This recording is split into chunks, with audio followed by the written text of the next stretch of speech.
It's the most dangerous thing facing human beings in our generation. GMO, genetically modified organisms.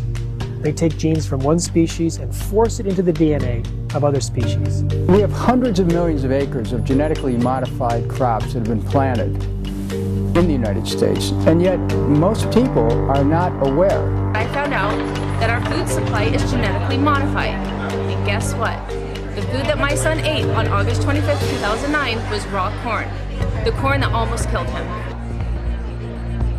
The process of insertion plus cloning creates massive collateral damage. There can be hundreds or thousands of mutations up and down the DNA. The things we're seeing today aren't normal. Illnesses that weren't epidemic before are now epidemic. We have gone from food in its whole food form to food undergoing a scientific experiment. The havoc that it will cause will be across the entire spectrum of disease. What the problem was is, I guess he said that they weren't able to process the food correctly, and they would bloat up and die from it. They can put it on the market without telling the FDA or to consumers. It became clear that the FDA had been lying repeatedly since 1992.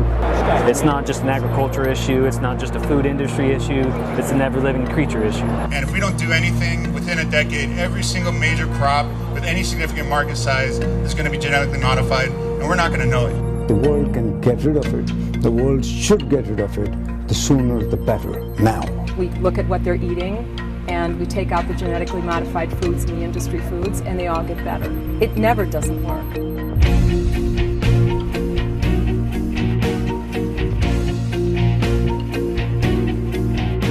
I don't want to be a human lab rat, and I certainly don't want my 2-year-old daughter to be a human lab rat. It's not about feeding the world. It's not about the blind will see and the lame shall walk. It's about chemical companies selling chemicals.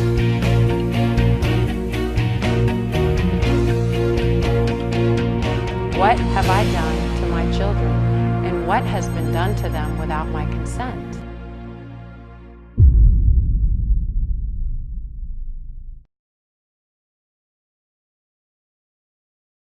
Genetically modified organisms. That's what GMO stands for. So GMO basically are the seeds that you are planting in the ground that are genetically modified, that have been made by scientists in laboratories in order for them to grow, and they want that to be our food. That's not what we're about. We're about straight, raw, organic food that God given us. God given us the seeds, God given us to plant, and that's what it is, and that's what we want. In Genesis 9, 1 and 9, it says, here, I give you this seed for you to plant. You use this for your food. So that's where it comes from. Our seeds do not come from scientists. They do not come from Monsanto. They do not come from ConAgra or any of those other people. Our seeds come from God, and that is what we use. And that's why I'm here, so I can help spread that word. Thank you so much. Well, I knew about his father, but I think when I first got here to Atlanta, I knew about the difficulties he was having with his cleansing, his self-development, and self-awakening, because you have to go through the, to get to the soil, you got to go to the crest, that's part of life. Sometimes you have to have these difficult experiences so you can develop unique skills, gifts, and talents that nobody else has. But it's all in the mind, you bring your hands, it's always better. Definitely see that. If you buy organic produce, then it's going to be non-GMO. And if you buy processed food, you want to look for a symbol on the packaging called non-GMO verified. Another is if you continue to eat GMOs, you will develop a spectrum of allergies. Yes, I'm not as buffy because when you eat non-GMO food, you eat all natural food. It has no preservatives, no antibiotics, and so it's nothing to swell you up. It's nothing to slow you down. It's all very healthy. And very Tell me why you're here. I'm here because I'm interested in GMO. Why are you interested? Because I want to know what's going into my food. My name is Dr. Kofi Kondwani. I'm on faculty here at Morehouse School of Medicine, and I invited this group to the campus because I'm in the area of community health and preventive medicine, And I want to prevent disease rather than wait until the disease occurs. So if genetically modified foods are causing disease, then it's my role in community health to prevent that from occurring. First, I want you to know I'm president of Morehouse School of Medicine, not Morehouse College. So let me first of all welcome all of you. As you may know, not too long ago, this institution was recognized as the #1 school in the country for its social mission. Its commitment not only to primary care, to underserved communities, but also for its understanding of the social and environmental impacts on health in this country and the issues of justice as they relate to each of those. And so I share with you that we're excited that you're here. We welcome you to this campus. We need a diversity of thought if we're really going to impact the health of this country. And it's not just about sick care. It's about optimal health in our communities, and we champion that. So I wanted to let you know that we cherish you being here. We encourage your participation in the diversity of thought, and we think it's all a part of that. And on behalf of my colleague, President John Wilson of Morehouse College, and I'll say hello on his behalf. On my behalf, John Malcolm is president of Morehouse School of Medicine. I really appreciate all that you're trying to do and enlightening all of you and participating in enlightening us as well. I would not be able to stay for the remainder of this. There's another meeting going on across the street, all of the Atlanta University Senate presidents. And I made a promise to Ralph Abernathy that I would be here. And I told him I usually don't miss anything that happens. So I'm here, but really to show you that we support all that's happening. And second of all, I'm going to go across the street and do what I should do. And I probably have talked to one of the best what happens to preachers and college presidents. I have been living a non-GMO lifestyle for 8 months.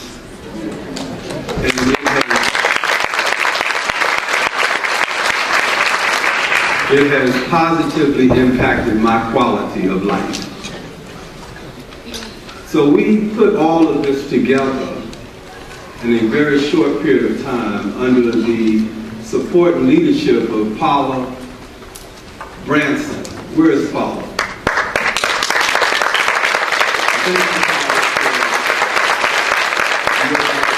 Great work that you've done. We were concerned, but you can report back that the room is full. For those of you who really don't know who I am, I'm the son of the architect of the Civil Rights Movement, the best friend and partner of Dr. Martin Luther King Jr., the Reverend Ralph David Abernathy Sr.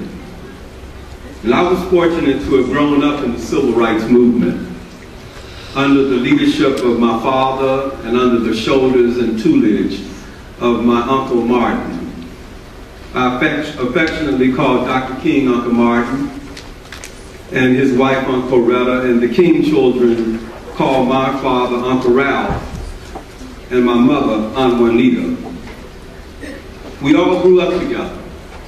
We integrated our elementary schools and our high schools. And I participated in almost every major march in America for the freedom that we now enjoy. I was arrested at the age of 9 years old in 1968, marching on a mule train from Mars, Mississippi to Washington, D.C. Governor Lester Maddox arrested 67 of us. Their movement was about improving the quality of life. And that's what this movement is about. Improving the quality of life for all people. Black and white work together to accomplish the success of the Civil Rights Movement. All white people are not bad, and all black people are not good. Now, we may have all came over here on different ships, but we all now rowing in the same boat.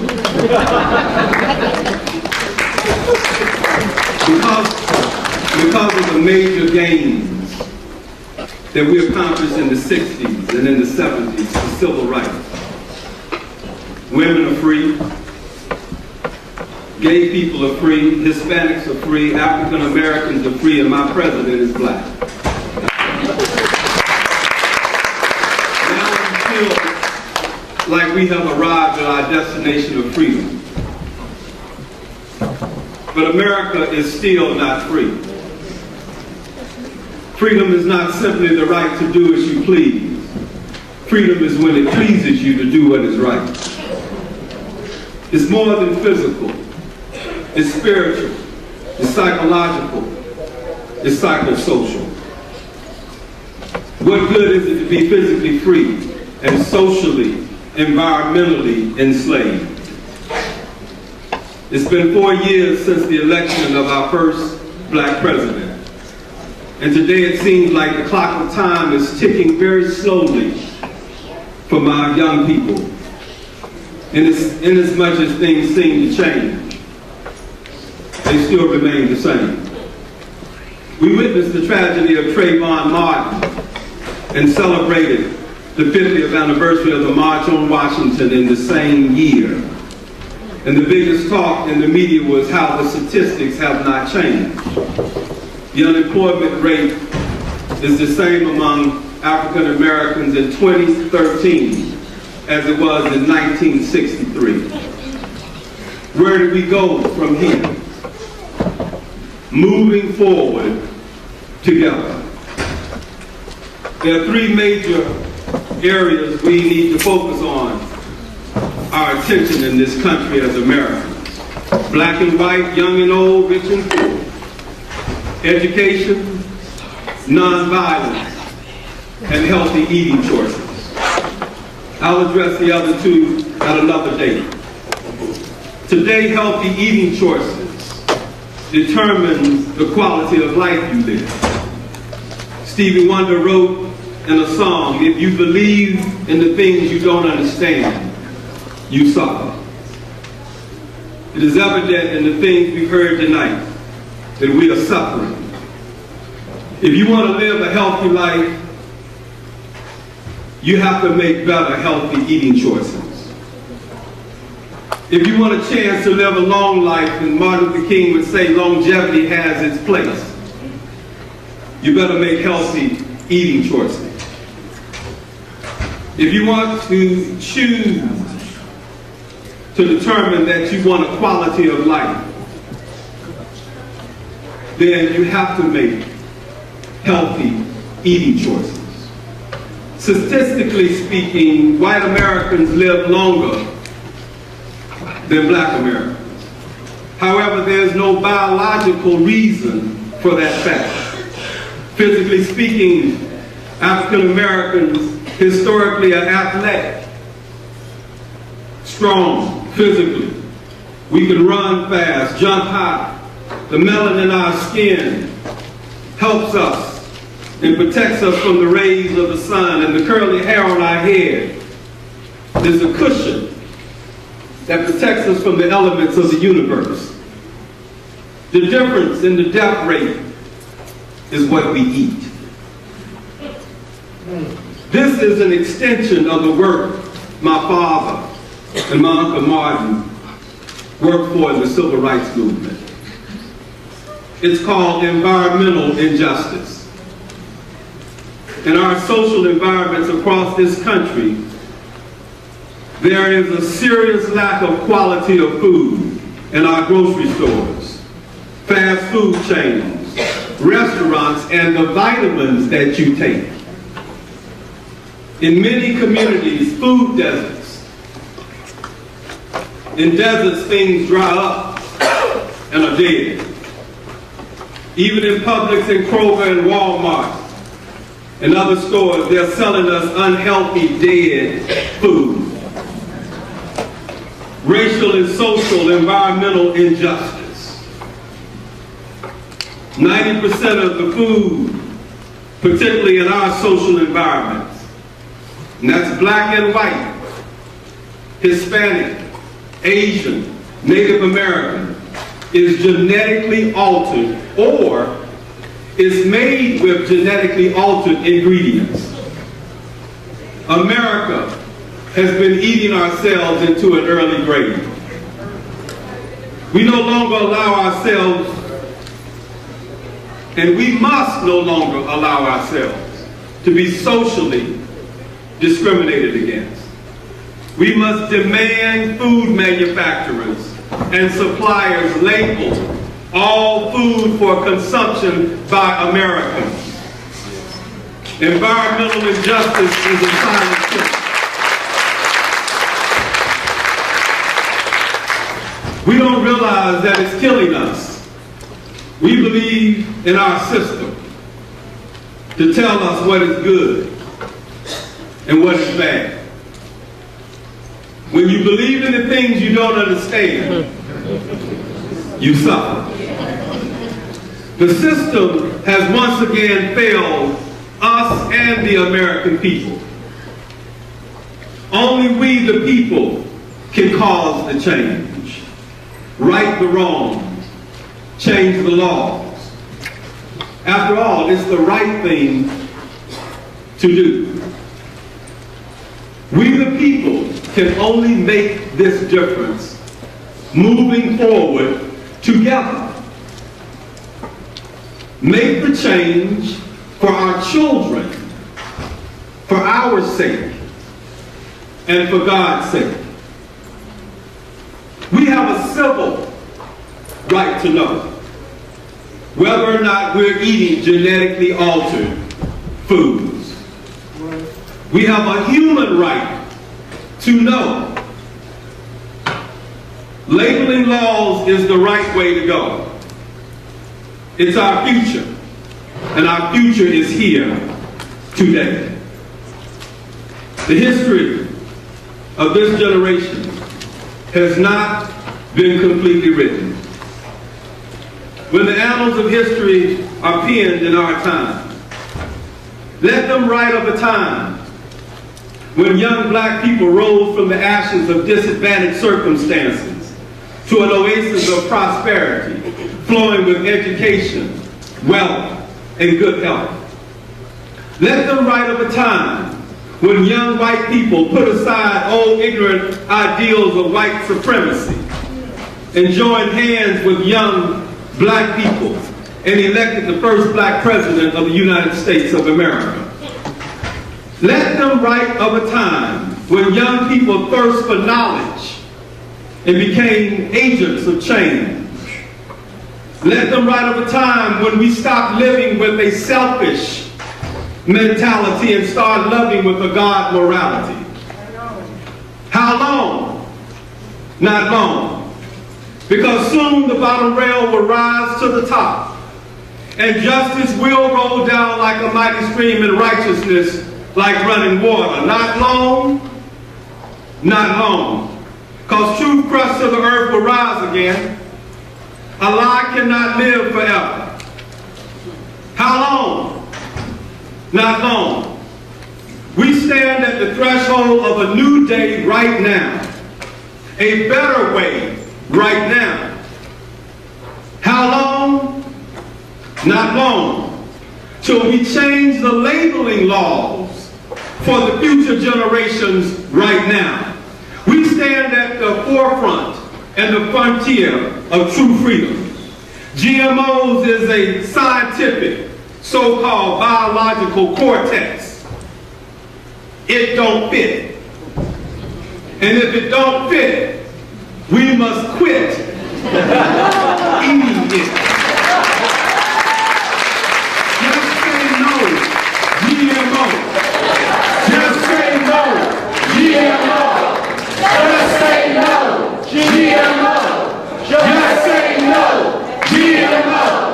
Just say no, GMO. Just say no, GMO. Just say no, GMO. Just say no.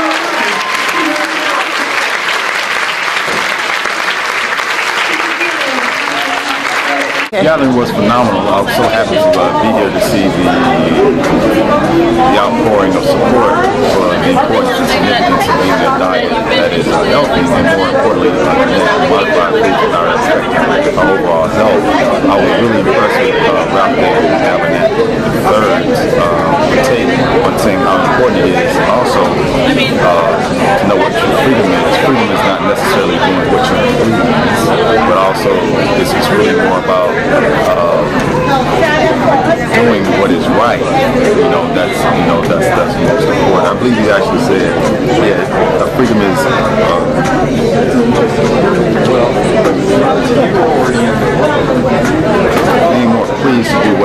as opposed to thinking you have the right to do what you believe. I think that really touched me.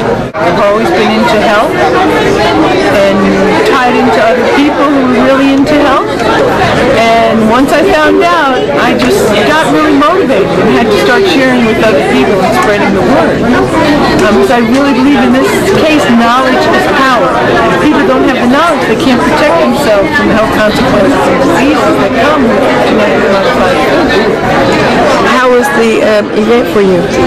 I thought it was great. He was right on. And I think it was really powerful, especially for people that came, they kind of heard about genetically modified foods, but they really weren't too sure about it.